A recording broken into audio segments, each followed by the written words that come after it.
thesis that love is an illusion so difficult to accept? What is Freud getting at when he claims that the person I think I fell in love with isn't in fact the person I thought they were? Who then is this person? In order to answer this question, we first need to take a detour through the earliest stages of our childhoods, where we were first shaped, beginning with our first taste of love. One of Freud's most original contributions to our notion about falling in love is contained in an early book, 3 essays on sexuality. Quoting Freud, the finding of an object is in fact a refinding of it. This statement is perhaps Freud's most profound contribution to our understanding of love.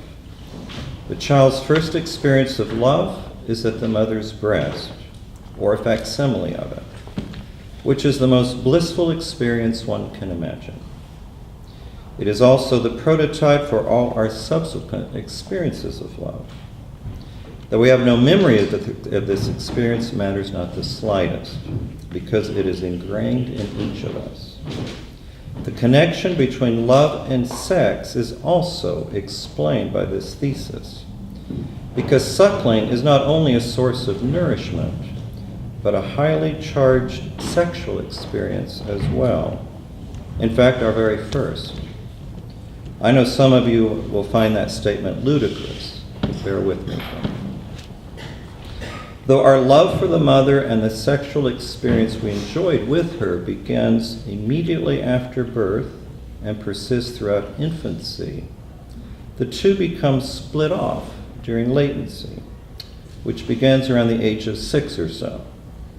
That's when the sexual portion is repressed, though its affectionate aspect survives and remains conscious. In adolescence, our sexual desires break loose from their original moorings and are directed at new, non-incestuous love objects. However, in order for this to happen, the new love must in some respects resemble the old, though we typically don't notice the similarities. Moreover, a second condition must be satisfied in order for this new love to blossom. Our feelings for the new person mustn't arouse the guilt that we typically associate with the original love object. Otherwise, our unconscious guilt will prompt us to repress any such feelings for this person, and we won't be able to love them. According to Freud, quote, what is left over from the sexual relation to the first object helps to prepare for the choice of a new object, and thus restore the happiness that was lost. This implies that the experience of love and happiness are inextricably intertwined. But how can an infant be expected to fall in love when the child experiences the mother not as a separate person, but part of itself? Besides, both boys and girls enjoy this primary relation with the mother, or mothering figure. What about their gender differences? Is the experience the same for girls as it is for boys? In fact, this early suckling experience only introduces the child to an amazing sense of connectedness to another person. It doesn't, properly speaking, introduce us to love. Freud is convinced, however, that it does introduce us to sex. It's only later, when we enter the Oedipal period, from roughly 3 to 5 years of age, that we consciously fall in love with one or both parents. Unlike the suckling experience, which is pre-verbal, we are acutely conscious of falling in love with this or that parental figure. But again, we repress this experience later. Freud believed that we're born bisexual, so that during the Oedipal phase we alternate between both parents, loving each in turn while experiencing the other as rival. eventually settling on one. This would hold true even if our parents are gay. At this point, our sexual orientation, whether gay or straight, is fixed, though we may not know it at the time. This is usually the mother for the boy and the father for the girl, but it might just as well be the opposite, and often is. Whichever the case may be, this is the prototype for the relationship that we seek to re-find in another person when we reach sexual maturity at puberty. Whereas the earlier suckling experience serves as a prototype for sexual pleasure and the feeling of connectedness it engenders, it's only later during the Oedipal phase that our experience of love becomes truly personal. This is when we genuinely fall in love for the first time, and the parent or other close relation with whom we fall in love becomes the prototype for anyone we subsequently fall in love with as adults. The two experiences, suckling and falling in love, are commingled into a unitary experience of sexual bliss. This explains why oral sex, whether kissing, fellatio, cunnilingus, are ways we typically recapitulate the bliss from the oral stage of development. That some people don't enjoy kissing or oral sex says something about their early nurturing experience.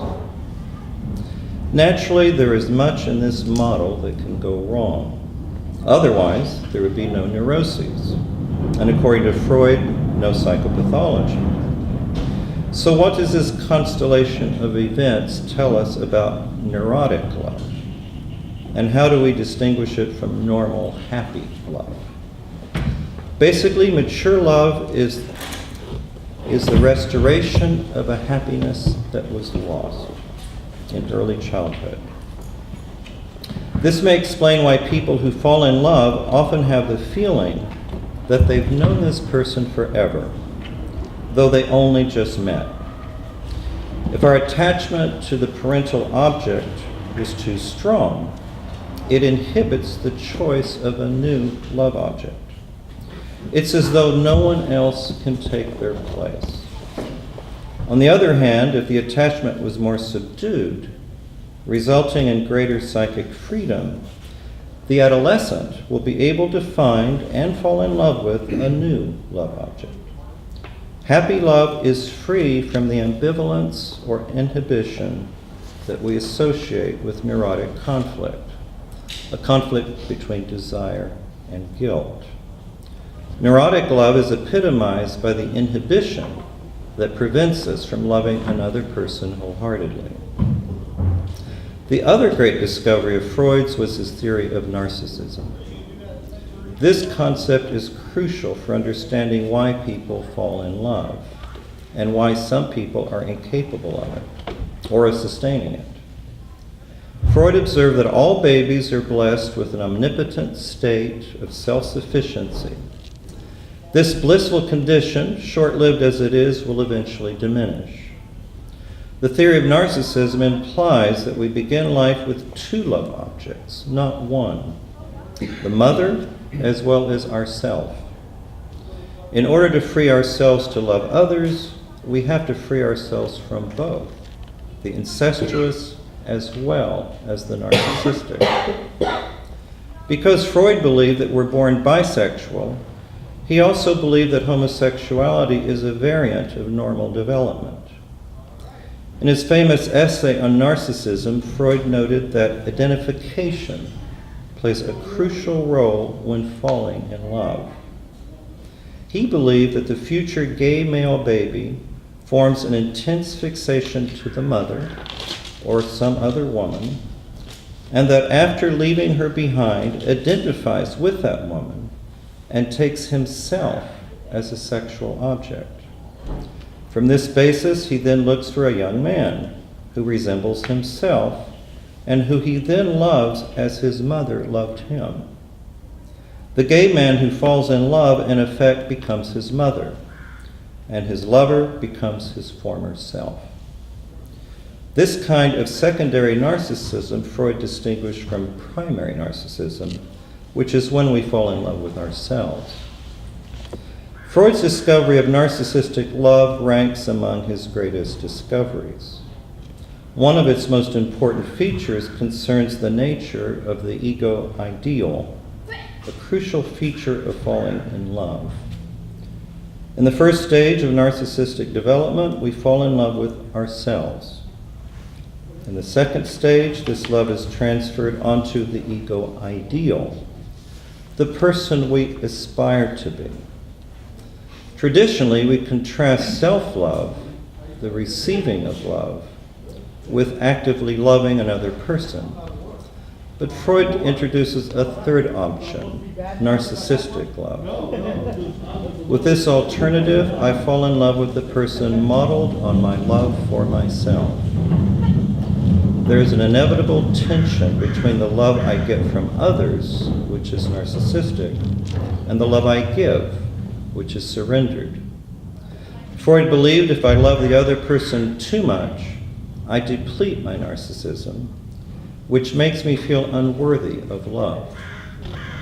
Those with poor self-esteem will be devastated if the love relation were